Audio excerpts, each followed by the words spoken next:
Ang mundo na to talaga is sisikan ba? Kasamaan ba? So, nung nasa darkness side pa ako, malungkot talaga ako at alam ko, naniniwala ako na ilang beses ko nasaktan yung asawa ko. Ilang beses siya umiiyak at ilang beses akong ipinagtatabuyan siya ba? Dahil ako kasi, di man ako kagwapuhan, no? So, okay lang. Pagkasingkit, Alden, no? Lagi kong iniisip before na kaya kong tapatan kahit sino pa yan na gagandang babae, basta may kayamanan ka, basta may pera ka, yun ang mindset ko. Masyado akong mayabang, masyadong malaki ang aking ulo. Hanggang sa hindi ko makita yung contentment ko sa life. Talaga. Until one day, sabi ko, Lord, bahala na, Lord, kung sino yung mapapangasawa ko. Pero kung sino yung mapapangasawa ko, sana maayos. Until nagising ako, sabi ko, anong gusto kong pakasalan yung asawa ko, yung siya, si Johnny. Tapos, after at 1 week, nag-decide ako na mag-engage, mag-propose. Mag-propose ako sa kanya. And then, after nun, sabi ko, ikasal na tayo after 3 months. So, kinasal kami after 3 months. So, short preparation lang. Then, I thought, akala ko nung una, na yun na, magiging matino ako, magiging maayos ako. Marami pa rin yung pagsubok na dumating sa amin sa Cavite.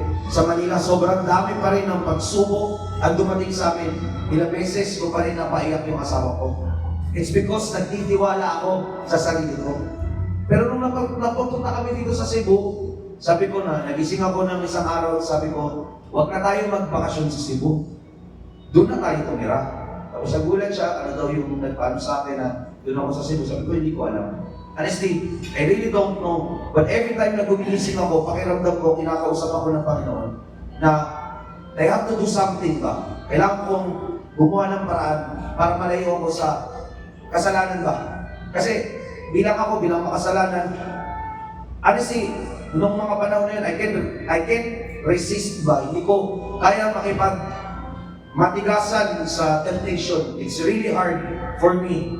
Dahil unang-una, hindi man ako tunay na Kristiyano noon. Nagdadasal lang ako, pero yung mga dasal na kabisado lang ba. So, ayun, sumugal kami dito sa Cebu. Nakilala ko yung mga tao malapit sa Diyos. Yun, yung anak ni Pastor Mel, sila Amaros. Nakilala ko sila Pastor Lubert, sila Pastor Krister. Nakilala ko yung Baksad family. Tapos, sabi ko sa sarili ko na ito yung contentment ng paglipat namin dito. Until yung asawa ko, nag-action siya sa akin man natatakot ako, baka iwan mo ako, natatakot ako, baka saktan mo ako, natatakot ako, baka lokohin mo ulit ako, parang ganun ba? Sabi ko sa kanya, hindi ako natatakot sa kung ano kaya kong gawin. Ito, naalala ko to, nung gabi na to, sabi ko, hindi ako natatakot sa kung ano yung kaya kong gawin. Hindi ako natatakot na saktan ka. Ba't natatakot ako na saktan ko yung Panginoon? So hindi ko kayang gawin na saktan ka ulit.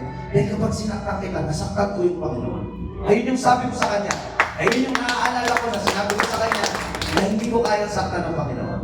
Sabi ko, kahit itapat mo ko ngayon sa babae o iiwan mo man ako ngayon, hindi ako makikipagbatigasan. Bagkos, iiwas ako.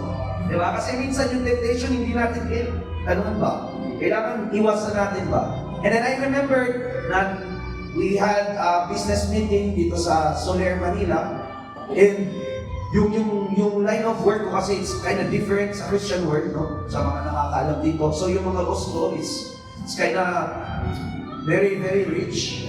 And full of, kung nandun ka, nung pumasok ako dun sa kwarto, no? Sabi ko, grabe, full of sin. Nakita ko, puno ng kasalanan dito sa loob ng kwarto na to. Babae, anak, napakadami. And then, nag-chat ako sa asawa ko ba? Chat ako sa asawa ko. Sabi ko, totoo nga, nabago ako ng Panginoon. Dahil one time, may lumapit sa akin babae doon, nag-ching-chat ko sa akin. Tapos sabi ko lang, married na ako. Hindi na ako. Tapos sabi ko sa kanya, wala ka nang, naniniwala ako na binago ako ng Panginoon. This is not me na ako yung dahilan kung bakit dahil no. It's because I know that God is talking to me every time. God is urgent, God is on time talaga. Hindi minamadali ng Panginoon yung oras, but itinatalaga niya yung tamang oras para sa atin. Especially kapag may mga pinagdadaanan tayo, mga mabibigat na problema, tentasyon sa atin, mga mag-aasawa ka na. Kinakausap ako ng Panginoon, may conviction sa puso ko. Kaya hindi ako nahihiya kung ano yung nagawa ko sa asawa ko before. Hindi ako nahihiya na magsalita sa harap ng maraming tao. Dahil ako yung likas na makasalanan. Likas ako makasalanan at naniniwala ako that all of my sins napagbayaran ng ating Panginoong Jesucristo nung pinako siya sa krus. At ayun ang paniniwala ko. And di man pa rin ako perfectong Kristiyano, nakagawa pa rin ako ng kasalanan sa asawa ko. Pero hindi na yung mga babae, naniniwala ako na sa panahon na magsasama pa kami, alam ko na pagtitibayin niya yung relasyon namin. Dahil alam namin na ang Diyos ay nakapagitna sa relasyon namin. At sabi ko sa kanya na sana balang araw na pati yung mga anak natin dalahin kung ano man yung ano namin ngayon ba, yung devotion namin sa Panginoon. So, maraming salamat sa pag-welcome sa amin.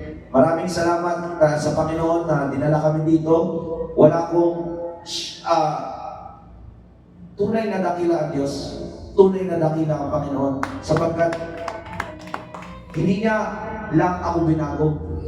Bagkus yung puso ko pinili niya ako, pinili niya kami, pinili niya tayong lahat upang pagsilbihan siya, purihin siya, at dakilain siya magpakailanman. So Lord, thank you so much at maraming salamat sa inyo.